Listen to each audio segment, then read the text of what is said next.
ನಮಸ್ಕಾರ ಸ್ನೇಹಿತರೆ, ನಮ್ಮ ಚಾನಲ್ಗೆ ಹೊಸದಾಗಿ ಬಂದಿದ್ರೆ ಮನಸ್ಸಿಗೆ ಸ್ಫೂರ್ತಿ ನೀಡುವ ವಿಡಿಯೋಗಳನ್ನು ನೋಡಲು ಈಗಲೇ ಸಬ್ಸ್ಕ್ರೈಬ್ ಮಾಡಿ ಮತ್ತು ಬೆಲ್ ಐಕಾನ್ ಅನ್ನು ಒತ್ತುವುದನ್ನು ಮರೆಯಬೇಡಿ.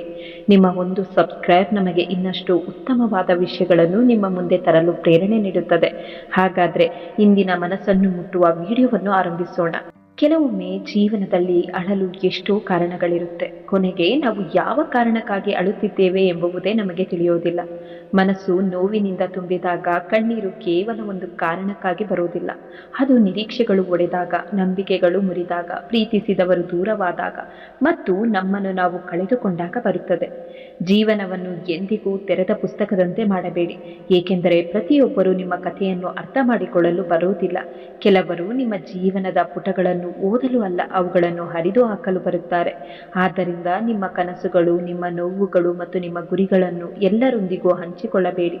ಸ್ನೇಹಿತರೆ, ನಾವು ಅಲ್ಲೇ ಇರುತ್ತೇವೆ, ಸಂಬಂಧಗಳು ಅಲ್ಲೇ ಇರುತ್ತವೆ, ರಸ್ತೆಗಳು ಅಲ್ಲೇ ಇರುತ್ತವೆ. ಬದಲಾಗುವುದು ಕೇವಲ ಸಮಯ, ಅರಿವು ಮತ್ತು ದೃಷ್ಟಿಕೋನ ಮಾತ್ರ.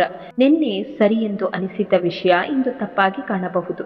ಇಂದು ನೋವಾಗುತ್ತಿರುವ ಘಟನೆ ನಾಳೆ ಆಶೀರ್ವಾದವಾಗಿ ತೋರುತ್ತದೆ. ಈ ಜೀವನ ಒಂದು ವಿಚಿತ್ರವಾದ ಓಟ. ಗೆದ್ದರೆ ನಮ್ಮವರೇ ಆದ ಕೆಲವು ಜನ ಹಿಂದೆ ಉಳಿದು ಬಿಡುತ್ತಾರೆ. ಅದೇ ಸೋತರೆ ನಮ್ಮವರೇ ನಮ್ಮನ್ನು ಹಿಂದೆ ತಳ್ಳಿಬಿಡುತ್ತಾರೆ. ಆದ್ದರಿಂದ ಜೀವನದಲ್ಲಿ ಎಲ್ಲರನ್ನೂ ಖುಷಿಪಡಿಸುವ ಪ್ರಯತ್ನಕ್ಕಿಂತ ನಿಮ್ಮ ಆತ್ಮಸಾಕ್ಷಿಯನ್ನು ಖುಷಿಪಡಿಸುವ ಪ್ರಯತ್ನ ಮಾಡಿ. ನಿಜವಾದ ಸಂಬಂಧಗಳಿಗೆ ಯಾವುದೇ ದೂರವಿರುವುದಿಲ್ಲ. ಯಾವುದೇ ಜಾತಿ, ಯಾವುದೇ ಸ್ಥಾನಮಾನ, ಯಾವುದೇ ಅಹಂಕಾರ ಇರೋದಿಲ್ಲ. ಅಲ್ಲಿ ಕೇವಲ ನಮ್ಮತನ ಇರುತ್ತದೆ. ನಮ್ಮನ್ನು ನಾವು ಹೇಗಿದ್ದೇವೋ ಹಾಗೆಯೇ ಒಪ್ಪಿಕೊಳ್ಳುವವರೇ ನಮ್ಮ ನಿಜವಾದ ಜನರು.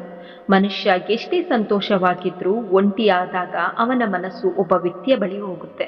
ಅವನು ತನ್ನ ಹೃದಯದಾಳದಿಂದ ಪ್ರೀತಿಸುವ ವ್ಯಕ್ತಿ.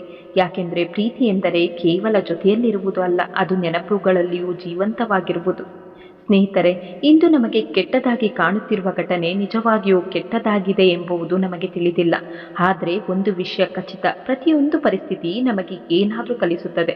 ಪ್ರತಿಯೊಂದು ನೋವು ನಮ್ಮನ್ನು ಇನ್ನಷ್ಟು ಬಲಿಷ್ಠರನ್ನಾಗಿ ಮಾಡುತ್ತದೆ. ನಮ್ಮ ಜೀವನದ ಸಂಪೂರ್ಣ ಚಿತ್ರಣ ದೇವರ ಬಳಿ ಇದೆ, ಆದರೆ ನಮ್ಮ ಬಳಿ ಅದರ ಕೆಲವು ತುಣುಕುಗಳು ಮಾತ್ರ ಇವೆ.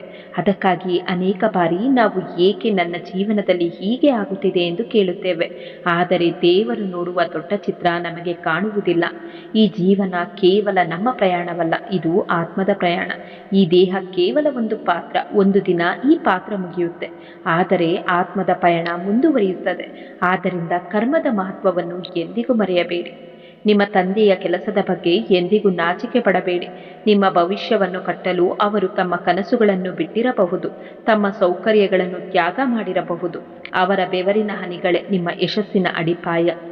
ನಿಮ್ಮನ್ನು ಟೀಕಿಸುವವರಿಗೆ ಧನ್ಯವಾದ ಹೇಳಿ, ಯಾಕೆಂದರೆ ಅವರು ನಿಮ್ಮ ಅನುಪಸ್ಥಿತಿಯಲ್ಲೂ ನಿಮ್ಮ ಹೆಸರನ್ನು ಜನರ ನಡುವೆ ಜೀವಂತವಾಗಿರಿಸುತ್ತಾರೆ. ಜನರು ನಿಮ್ಮ ಬಗ್ಗೆ ಏನು ಯೋಚಿಸುತ್ತಾರೆ ಎಂಬ ಚಿಂತೆಯನ್ನು ಬಿಡಿ.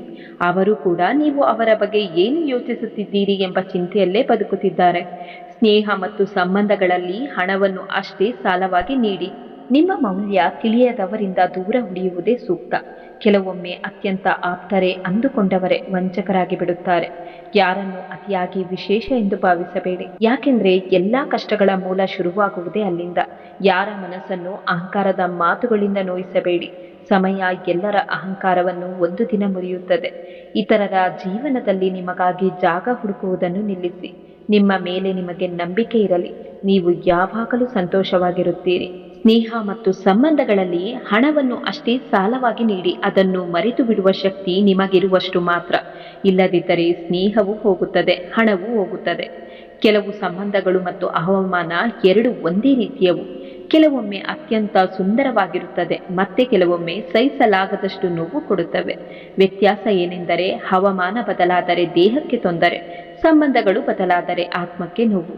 ಮನುಷ್ಯನ ದೇಹದ ಅತ್ಯಂತ ಸುಂದರ ಭಾಗ ಅವನ ಹೃದಯ. ಹೃದಯ ಸ್ವಚ್ಛವಾಗಿರದಿದ್ದರೆ ಹೊಳೆಯುವ ಮುಖಕ್ಕೆ ಯಾವುದೇ ಅರ್ಥವಿಲ್ಲ.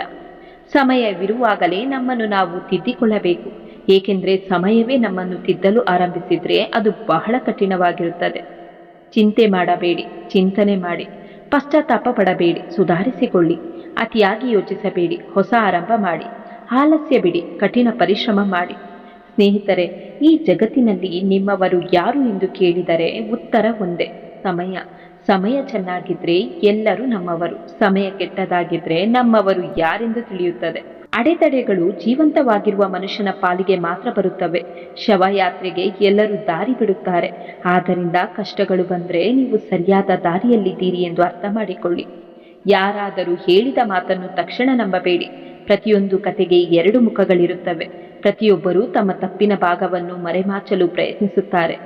ನಿಮಗಾಗಿ ಸಮಯ ಕೊಡುವವರನ್ನು ಗೌರವಿಸಿ. ಹಣ, ಉಡುಗೊರೆಗಳು, ವಸ್ತುಗಳು ಮತ್ತೆ ಸಿಗಬಹುದು, ಆದರೆ ಒಬ್ಬ ವ್ಯಕ್ತಿ ನಿಮಗಾಗಿ ಕೊಟ್ಟ ಸಮಯ ಮರಳಿ ಬರುವುದಿಲ್ಲ. ನೀವು ಯಾವುದನ್ನಾದರೂ ಕಳೆದುಕೊಂಡರೆ ದುಃಖ ಪಡಬೇಡಿ.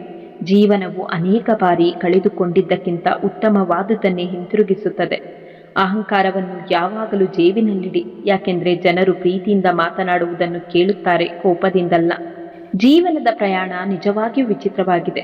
ನಾವು ಖಾಲಿ ಕೈಯಲ್ಲಿ ಬರುತ್ತೇವೆ, ಪ್ರತಿಯೊಂದಕ್ಕಾಗಿ ಹೋರಾಡುತ್ತೇವೆ, ಕೊನೆಯಲ್ಲಿ ಎಲ್ಲವನ್ನು ಇಲ್ಲೇ ಬಿಟ್ಟು ಹೋಗುತ್ತೇವೆ. ಪರಿಸ್ಥಿತಿಗಳು ಎಷ್ಟೇ ಕೆಟ್ಟದಾಗಿದ್ರೂ ಧೈರ್ಯವಾಗಿರಿ. ಯಾಕೆಂದರೆ ನಿರಾಶೆ ದೇವರಿಗೆ ಇಷ್ಟವಿಲ್ಲ. ಭರವಸೆ ಕಳೆದುಕೊಳ್ಳದವರನ್ನು ಜೀವನವು ಕಳೆದುಕೊಳ್ಳುವುದಿಲ್ಲ. ಕೆಲವೊಮ್ಮೆ ದೂರವಿರುವುದೇ ಮೌಲ್ಯವನ್ನು ಕಲಿಸುತ್ತೆ. ಹತ್ತಿರದಲ್ಲಿದ್ದಾಗ ಕಾಣದ ಮಹತ್ವ ದೂರವಾದಾಗ ಅರ್ಥವಾಗುತ್ತೆ. ಮನುಷ್ಯ ತನ್ನ ಕೆಟ್ಟ ಸಮಯವನ್ನು ಮರೆಯಬಹುದು, ಆದರೆ ಆ ಸಮಯದಲ್ಲಿ ಜನರ ನಡವಳಿಕೆಯನ್ನು ಎಂದಿಗೂ ಮರೆಯುವುದಿಲ್ಲ. ನಿಜವಾದ ಯಶಸ್ಸು ಎಂದರೆ ಕೇವಲ ಆಕಾಶ ಮುಟ್ಟುವುದಲ್ಲ, ಆಕಾಶ ಮುಟ್ಟಿದ ನಂತರವೂ ಕಾಲುಗಳು ನೆಲದ ಮೇಲಿರುವುದು. ಬದಲಾವಣೆಗಳೇ ನಮ್ಮನ್ನು ಬಲಿಷ್ಠರನ್ನಾಗಿ ಮಾಡುತ್ತದೆ.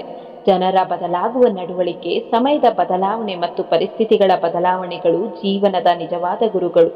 ಸ್ನೇಹ ಮತ್ತು ಸಂಬಂಧಗಳು ಗೌರವವನ್ನು ಬೇಡುವುದಿಲ್ಲ, ಅವು ಭಾವನೆಗಳನ್ನು ಬಯಸುತ್ತವೆ. ಹೃದಯದಿಂದ ಬರುವ ಪ್ರೀತಿಯನ್ನು ಬಯಸುತ್ತವೆ. ಅಹಂಕಾರ ಎಂದಿಗೂ ಪಡಬೇಡಿ. ಒಂದು ಸಣ್ಣ ಕಲ್ಲು ಕೂಡ ಬಾಯಿಯಲ್ಲಿರುವ ತುತ್ತನ್ನು ಹೊರಹಾಕಬಲ್ಲದು. ಇತರರ ದುಃಖದಲ್ಲಿ ಮರಗುವವರು ದುಃಖದಿಂದ ದೂರ ಇರುತ್ತಾರೆ. ಇತರರ ಸಂತೋಷದಲ್ಲಿ ಭಾಗಿಯಾಗುವವರು ಸುಖದಿಂದ ತುಂಬಿರುತ್ತಾರೆ. ಹಾಗಾಗಿ ಸ್ನೇಹಿತರೆ, ನಿಮ್ಮ ಕರ್ಮವನ್ನು ಪ್ರಾಮಾಣಿಕವಾಗಿ ಮಾಡಿ, ಫಲಿತಾಂಶವನ್ನು ದೇವರಿಗೆ ಬಿಡಿ. ನಿಮ್ಮವರನ್ನು ಪ್ರೀತಿಸಿ, ತಂದೆ ತಾಯಿಯನ್ನು ಗೌರವಿಸಿ, ಸಂಬಂಧಗಳನ್ನು ಕಾಪಾಡಿಕೊಳ್ಳಿ ಮತ್ತು ಮುಖ್ಯವಾಗಿ ಪ್ರತಿದಿನವನ್ನು ಸಂತೋಷದಿಂದ ಬದುಕಿ. ಯಾಕೆಂದರೆ ಏನೇ ಆದರೂ ಒಳ್ಳೆಯದಕ್ಕೆ ಆಗುತ್ತದೆ. ಬದುಕು ನಮಗೆ ಬುದ್ಧಿವಂತಿಕೆಯನ್ನು ಕಲಿಸುತ್ತದೋ ಇಲ್ಲವೋ ಗೊತ್ತಿಲ್ಲ, ಆದರೆ ಪ್ರತಿಯೊಂದು ಹಂತದಲ್ಲೂ ರಾಜಿ ಮಾಡಿಕೊಳ್ಳುವುದಂತೂ ಖಂಡಿತ ಕಲಿಸುತ್ತೆ. ನೆನಪಿರಲಿ, ನಿಮ್ಮ ಮಾತುಗಳಿಗಿಂತ ನಿಮ್ಮ ಕೆಲಸಗಳು ಗಟ್ಟಿಯಾಗಿ ಧ್ವನಿಸಬೇಕು. ಇತ್ತೀಚಿನ ದಿನಗಳಲ್ಲಿ ಕೆಲವು ಜೋಡಿಗಳನ್ನು ನೋಡಿದಾಗ ಯಾರೋ ಒಬ್ಬರ ಜೊತೆ ಬದುಕುವುದಕ್ಕಿಂತ ಒಂಟಿಯಾಗಿರುವುದು ಲೇಸು ಎನಿಸಿಬಿಡುತ್ತೆ. ಯಾರನ್ನು ಅವಮಾನಿಸಿ ಶತ್ರುಗಳನ್ನು ಕಟ್ಟಿಕೊಳ್ಳುವುದಕ್ಕಿಂತ ಪ್ರೀತಿಯಿಂದ 4 ಜನ ಗೆಳೆಯರನ್ನು ಸಂಪಾದಿಸುವುದು ಉತ್ತಮ. ಯಾರದೋ ಮೆಸೇಜ್ ದಿನಗಳ ನಂತರ ಬಂದರೆ ನೀವು ಕೂಡ ರಿಪ್ಲೈ ಮಾಡಲು ದಿನಗಳ ಕಾಲ ತೆಗೆದುಕೊಳ್ಳಿ. ಕೇವಲ ಫೋನ್ನಲ್ಲಿ ಬ್ಲಾಕ್ ಮಾಡುವುದರಿಂದ ನೋವು ಕಡಿಮೆಯಾಗುವುದಿಲ್ಲ. ನಿಜವಾದ ನೋವಿನಿಂದ ಹೊರಬರಬೇಕೆಂದರೆ ಕೆಲವು ಸಂಬಂಧಗಳನ್ನು ಮನಸ್ಸಿನಿಂದಲೇ ಬ್ಲಾಕ್ ಮಾಡಬೇಕಾಗುತ್ತದೆ. ನನ್ನ ಬಳಿ ಸಮಯವಿಲ್ಲವೆಂದು ಸಬೂಬು ಹೇಳುವವರ ಅಸಲಿ ಸತ್ಯ ಏನೆಂದರೆ, ಅವರ ವಿಶೇಷ ಸಂಬಂಧಗಳ ಪಟ್ಟಿಯಲ್ಲಿ ನಿಮ್ಮ ಹೆಸರೇ ಇರುವುದಿಲ್ಲ. ಈ ಜಗತ್ತಿನಲ್ಲಿ ಜನರು ಸಂಬಂಧಗಳನ್ನು ನಿಭಾಯಿಸಲು ಬಹಳ ಬೇಗ ಸುಸ್ತಾಗುತ್ತಾರೆ. ಅದಕ್ಕೆ ಹೇಳುವುದು, ಎಲ್ಲರ ಜೊತೆ ಅತಿಯಾದ ಮುಗ್ಧತೆಯಿಂದ ಬೆರೆಯಬೇಡಿ. ಧನ್ಯವಾದಗಳು ಸ್ನೇಹಿತರೆ. ಈ ಮಾತುಗಳು ನಿಮ್ಮ ಹೃದಯವನ್ನು ಮುಟ್ಟಿದರೆ ವಿಡಿಯೋವನ್ನು ಲೈಕ್ ಮಾಡಿ, ಶೇರ್ ಮಾಡಿ ಮತ್ತು ಚಾನಲ್ ಅನ್ನು ಸಬ್ಸ್ಕ್ರೈಬ್ ಮಾಡಿ. ಮುಂದಿನ ವಿಡಿಯೋದಲ್ಲಿ ಮತ್ತೆ ಭೇಟಿಯಾಗೋಣ.